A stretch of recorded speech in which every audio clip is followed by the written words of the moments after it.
La Biblia habla poco sobre cómo es el cielo, pero estas descripciones del cielo se parecen a lo que manifiestan personas que tuvieron experiencias cercanas a la muerte si estuvieron allí.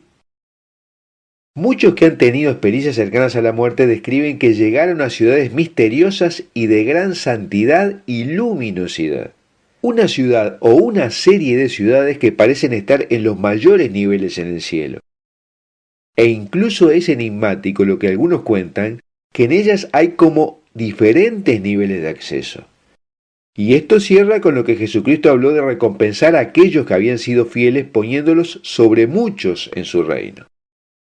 En este video hablaremos sobre las ciudades de luz que describen quienes tuvieron experiencias cercanas a la muerte y cómo coincide lo que cuentan con lo que está escrito en la Biblia.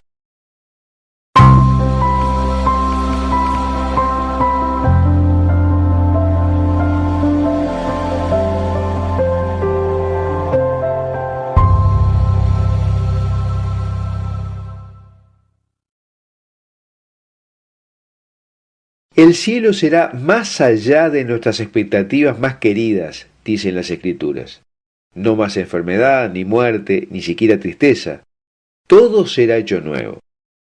En el libro del Apocalipsis se nos dice que en la nueva creación no habrá más llanto ni dolor. Los pocos atisbos del cielo que nos dan las Escrituras revelan una sensación penetrante de la santidad de Dios. Apocalipsis 4, Isaías 6, que las palabras humanas son inadecuadas para describir plenamente. El profeta Ezequiel solo podía describir que la gloria del cielo era como qué, o a lo que se parecía. Y al describir su aparente visita al cielo, el apóstol Pablo dijo que oyó palabras inefables que no les es dado al hombre expresar. En Corintios 2.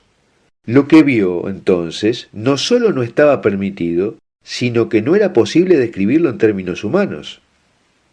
El cielo ciertamente entonces está entre aquellas cosas que él describió en otra parte como cosas que ojo no vio ni oído oyó. Por eso es que siendo tan fantástico, algunos, incluso cristianos, se niegan a aceptarlo del todo y lo toman como cuento de niños o una película de ciencia ficción. Mire si va a ser cierto, debe ser una exageración, dirán. Es que estamos tan supeditados a lo que sucede en este mundo caído, que esta promesa del cielo resulta poco creíble y dudosa, sino imposible.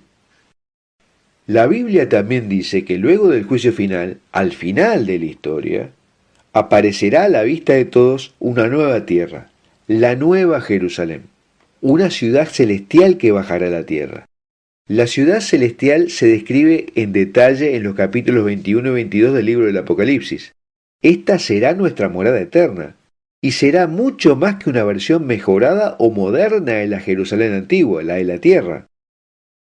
Dice el Apocalipsis 21:1: Y vi la ciudad santa, la nueva Jerusalén, que bajaba del cielo, de junto a Dios, engalanada como una novia ataviada para su esposo. Ahora entonces la morada de Dios estará con los hombres y Él vivirá con ellos. Esta morada eterna incluirá a Dios con su pueblo en un ambiente perfecto y eterno de paz. Y para dar una idea más clara de la impresionante dimensión de esa ciudad, el Apocalipsis 21:15 habla de un cubo que tendrá 2.200 kilómetros por lado, si lo llevamos a las medidas de hoy.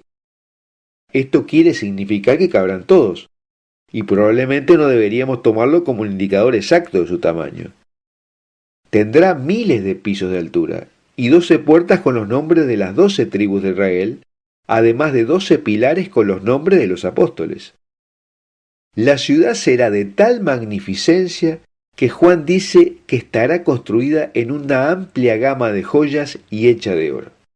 Y varios exégetas dan a estas descripciones un valor simbólico, como un intento de explicar el esplendor y los detalles. Cada puerta de la ciudad contiene una perla que es lo suficientemente grande como para cubrir la puerta. El material de las calles es oro puro y semejante al cristal. Y los habitantes de la gran ciudad en realidad caminarán sobre piedras preciosas. Esta nueva ciudad no incluirá templo, ni sol, ni luna. El Cordero, o sea Jesús, será la luz. El Señor Dios y el Cordero, Jesucristo, servirán como templo y luz, proveyendo cada necesidad de los habitantes de la Nueva Jerusalén. Pero en última instancia, la mayor alegría será morar juntos con todos los creyentes en la presencia del Señor para siempre. Ahora, la característica más grande de la ciudad santa es el brillo que ilumina la presencia de Dios. La gloria del Señor brillará e iluminará toda la ciudad. Dejará de haber cosas tales como la luz o la oscuridad. Solo existirá la luz gloriosa que los seres humanos nunca han experimentado antes. Y nuestros cuerpos tendrán cualidades extradimensionales como Jesucristo, que tenía la capacidad de desaparecer y traspasar paredes y puertas. Podremos tener una cualidad luminiscente en nuestros cuerpos, como Moisés y Elías, que aparecieron en un esplendor glorioso hablando con Jesús en el monte Tabor, y que se mostró cuando Jesús después de su ascensión tenía un rostro tan brillante como el sol. A esta altura, muchos se preguntarán si los que escribieron esto no se habrán tomado un alucinógeno, o si están tratando de convencer a niños o a ingenuos. Sin embargo, los incrédulos deben saber que estas descripciones son perfectamente compatibles con lo que relatan quienes han tenido experiencias cercanas a la muerte, o sea, personas que han muerto clínicamente. Su alma se desprendió del cuerpo y fueron llevados al cielo. Ellos se han referido a una cadena de ciudades de luz y a edificios hechos de cristal que han supuesto que eran catedrales por su aspecto exterior. Muchos son los que describen los caminos de oro o las paredes de apariencia cristalina en las que se podía ver a través de ellas. Se trata de un reino en el que las cosas parecen modeladas por la luz. Hay pueblos y ciudades de luz y ciudades dentro de esas ciudades. Nos dicen también que se han encontrado con campiñas maravillosas y fantásticas fuentes de aguas vivas, carreteras pavimentadas con oro translúcido o cristalizado, hierba brillando con lo que parecen ser diamantes, las plantas con colores fantásticos, enormes flores radiantes, frutas perfectamente maduras y también anormalmente grandes, mientras que la música y el aroma de santidad impregnan el aire, indicando que es la entrada del paraíso a la vida eterna. Pero a la mayoría de la gente que tiene tales experiencias no se les permite acercarse a esos lugares, sino mirar desde el borde. Se dice que los ángeles protegen estrictamente la entrada, y dos académicos llamados Craig Lundahl y Harold Williamson estudiaron estas experiencias y supieron que alrededor de la ciudad o ciudades de luz y separado de la campiña hay un tipo de barrera que limita el acceso a la ciudad. Muy pocas personas han tenido el privilegio de ver la ciudad por dentro, pero los que tuvieron acceso informan que el resplandor de la ciudad no es el resultado de los rayos reflejados del sol, como sería en la Tierra, sino como una emanación real de luz de la ciudad. Dentro de la ciudad de luz han visto edificios con cúpulas de cristal brillantes y torres que parecían castillos europeos. Pudieron ver que algunas de las cúpulas de la ciudad eran rojas, otras eran de oro y algunas eran azules. Las puertas y las paredes de la ciudad parecían estar hechas de luces brillantes, azules, rojas y violetas. O sea, un mundo entero hecho de luz y amor, que se irradia con luces multicolores, con música trascendental, lleno de seres ligeros construidos de la luz más pura. Y referido a los seres en esa ciudad, dicen que ellos exudaban luz casi tan brillante como la Navidad, y que se podía sentir el amor fluyendo. Viendo a estos seres y sintiendo la alegría, la paz y la felicidad que se inflamaban en ellos, sintieron que allí era el lugar de todos los lugares, el reino superior de todos los reinos.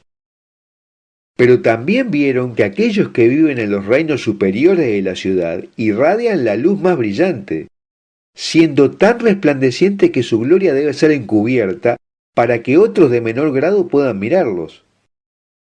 Visitar los niveles superiores es posible, pero los espíritus de los reinos inferiores deben estar preparados o cubiertos para que puedan estar en presencia de la mayor gloria.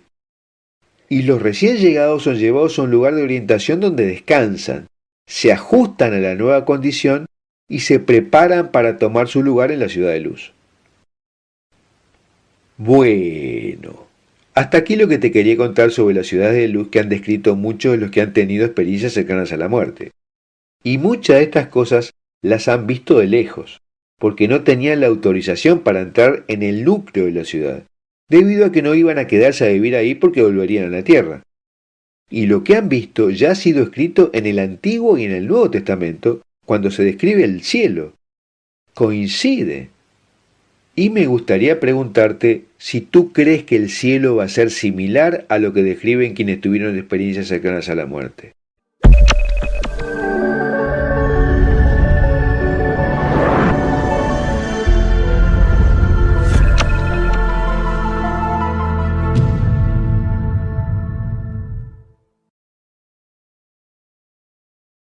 La bilocación es un fenómeno místico por el cual una persona es vista en dos lugares a la vez, a veces a muchos kilómetros de distancia.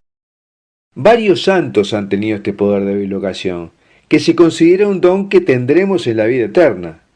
Las pruebas sobre las bilocaciones son las declaraciones de personas que han visto al mismo personaje en el mismo momento en diferentes lugares. Pero en este video te quiero mostrar el único documento fílmico que muestra a un sacerdote en un lugar mientras estaba en otro.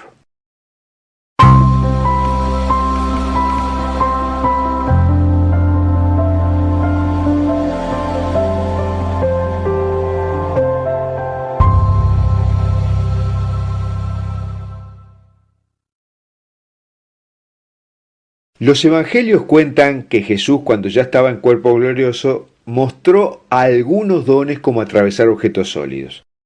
Apareció de repente a los discípulos que estaban reunidos con las puertas cerradas, les dijo: la paz sea con vosotros, y les mostró sus manos y su costado.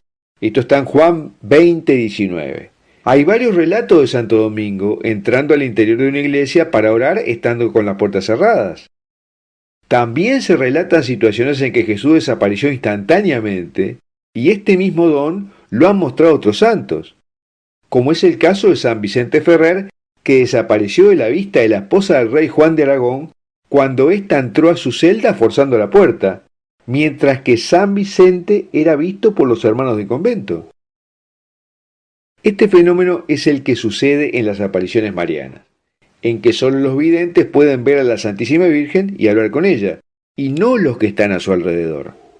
Pero el fenómeno de estar en dos lugares a la vez es el más inexplicable de todos, cuando se trata de una persona que vive en la tierra. San José de Cupertino, hallándose en Roma, fue visto lejos de allí por numerosas personas asistiendo a Octavio Picino. Y fue visto en Cupertino al lado de su madre moribunda, mientras él se hallaba en Asís, donde residía. Se cuenta que cuando la anciana estaba a punto de expirar, gritó: «Oh José, hijo mío, ya no te veré más». Y a los pocos segundos habría aparecido una luz resplandeciente que iluminó la habitación, y la moribunda, viendo a su hijo, gritó de nuevo: «Oh Fray José, hijo mío». Y se citan bilocaciones de San Pedro de Alcántara, San Francisco Javier, visto a la vez sobre un barco y en una chalupa a la deriva, de María de Agreda, de Don Bosco, de Martín de Porres, del Padre Pío, etc. Estos fenómenos de bilocación aparentemente se dan por una representación sensible, hecha milagrosamente por Dios en uno de los lugares de la bilocación. Santo Tomás de Aquino enseña que la presencia de un mismo cuerpo en dos lugares diferentes al mismo tiempo es contradictoria, porque la materia no puede ocupar diferentes lugares simultáneamente. Pero sí puede ocurrir que mientras un cuerpo está en un lugar, en otro lugar esté una representación o figura aparente del mismo. Esta representación puede darse sobrenaturalmente por intervención divina o preternaturalmente por intervención diabólica. El demonio puede, si lo permite Dios, encargarse de realizar la representación de la persona bilocada en uno de los lugares de la bilocación. Los ocultistas, espiritistas, teósofos y otros se refieren a la bilocación como el viaje astral. El cuerpo físico real quedaría como muerto y el alma con su periespíritu actuaría en otro lugar. Pero durante el proceso de canonización de varios santos se han revelado cantidad de bilocaciones. Una de las más impresionantes es la de San Alfonso María de Ligorio, que quedó casi por 3 días sentado en una silla de brazos sumergido en un dulce y profundo sueño. Uno de los empleados quería despertarlo, pero su vicario general ordenó que no lo tocasen y que se quedasen vigilándolo. Cuando al final se despertó y tocó una campanilla, todas las personas de la casa acudieron. Y al verlas pasmadas les preguntó el por qué, y respondieron: «Oh, monseñor, ya hace 2 días que usted no habla, ni come, ni da señal alguna de vida». Y él respondió: «Ustedes pensaban que yo estaba durmiendo, pero no fue eso. Ustedes no saben que fui a asistir al Papa, que ahora ya no se encuentra más en la lista de los vivos». Y en efecto, después se supo que Clemente XIV falleció el 22 de septiembre a las 8 de la mañana, exactamente a la hora en que San Alfonso María había tocado la campanilla. Otra bilocación impresionante es una de las que se registran a San Antonio de Padua. San Antonio de Padua tuvo una visión de su ciudad natal, Lisboa, donde vivían aún sus parientes, quienes se encontraban implicados en un caso de homicidio cometido por otros. Había en aquella ciudad 2 personas que se odiaban mortalmente. Uno de ellos, encontrándose cierta noche con el hijo del rival, decidió vengarse y lo mató. Después sepultó el cuerpo en el jardín de la casa de los parientes de Antonio. Tratándose de un noble, la magistratura procedió enseguida a una investigación.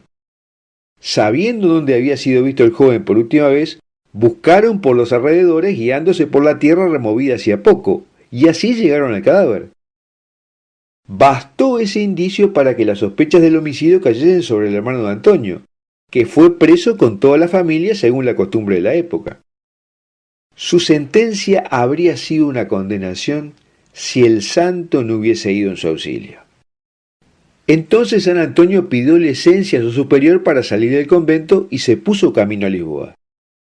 Allá llegó prodigiosamente a la mañana siguiente, porque en esa época no serían suficientes 3 meses para recorrer la distancia entre Padua y Lisboa. Llegando a su tierra natal, se presentó al tribunal para pedir la libertad de su familia. El santo pidió entonces que le trajeran el cadáver de la víctima, y al verlo le ordenó en el nombre de Cristo que volviese momentáneamente a la vida para indicar su asesino. Entonces el cadáver se animó, confesó abiertamente que ningún miembro de la familia de Antonio era culpable de su muerte y después cayó nuevamente en su sueño de muerte. Terminada su misión, Antonio se despidió al caer la noche y al día siguiente se encontraba nuevamente y milagrosamente en su convento de Padua. Y más recientemente toda España fue testigo de la bilocación del padre jesuita Eduardo Rodríguez. Al mismo tiempo que predicaba en la Catedral de Toledo, siendo irradiado el sermón por Radio Toledo, estaba predicando otro sermón en la iglesia San Francisco el Grande, siendo irradiado por la Radio Nacional de España. Pero un contemporáneo suyo quizás sea el más famoso por sus bilocaciones. Estamos hablando del Padre Pío. En su última bilocación se lo vio orando frente a lo que llamaba la mayor reliquia de la iglesia. El Padre Pío fue visto orando ante el sagrado rostro de Manopelo a 200 kilómetros de distancia mientras agonizaba en su celda. Mientras que el día anterior a su muerte, sus heridas en manos, pies y costados se habían cerrado misteriosamente luego que le acompañaron durante 50 años. En la mañana del 22 de septiembre de 1968, el padre Domenico da Sese, rector del santuario, abrió las puertas del santuario y se sorprendió al encontrar al padre Pío arrodillado en oración ante la imagen de la Santa Faz. Y el padre Pío le dijo: «Ya no confío en mí, estoy llegando a mi fin. Reza por mí. Adiós, hasta que nos encontremos en el paraíso». El padre Pío estaba al mismo tiempo a 200 kilómetros en San Giovanni Rotondo, gravemente enfermo y cercano a la muerte. Fue su última aparición conocida de bilocación, porque a las 2:30 am del día siguiente, 23 de septiembre de 1968, murió. Pero lo más impresionante sucedió luego con don Domenico da Sese, quien es el único al que se le pudo filmar una bilocación. El capuchino don Domenico tenía muchos de los dones del Padre Pío, al punto que cuando algún peregrino de Manopelo iba a San Giovanni Rotondo a confesarse con el Padre Pío, él le amonestaba y le decía: ¿por qué viniste en este viaje hasta aquí? Tienes un sacerdote allí, mi hijo espiritual. Él es como yo. Y Francisco Falcioni relató en el 2011 que junto con su amigo Francesco Cioni habían invitado al padre Domenico para ir al funeral del Padre Pío en San Giovanni Rotondo. Al final ninguno de los tres fue, pero sí otras personas de Manopelo, quienes le preguntaron al regresar al padre Domenico por qué no había respondido a su saludo durante el funeral, a lo que el padre Domenico no contestó. Pero luego Falcioni le preguntó directamente a Domenico: Padre Domenico, pero el día del funeral estábamos aquí. Ahora tiene que explicarme esto. Y Domenico le contestó misteriosamente: Francesco quiere saber muchas cosas. Sin embargo, hay un documento, una película del funeral que permite ver claramente al padre Domenico en la procesión fúnebre desde el santuario de San Giovanni Rotondo al centro de la ciudad.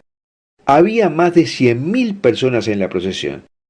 Pero en este fragmento se muestra claramente la cara del padre Domenico en la parte izquierda del film, con su abundante pelo blanco y rodeado de carabineros.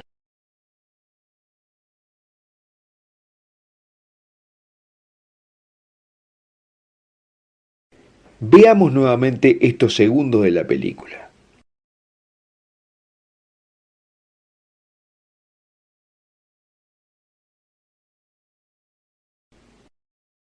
Bueno, hasta aquí lo que te quería contar sobre las bilocaciones y especialmente lo que te quería mostrar, la película que muestra a don Domenico da Sese bilocado, único documento fílmico existente sobre una bilocación.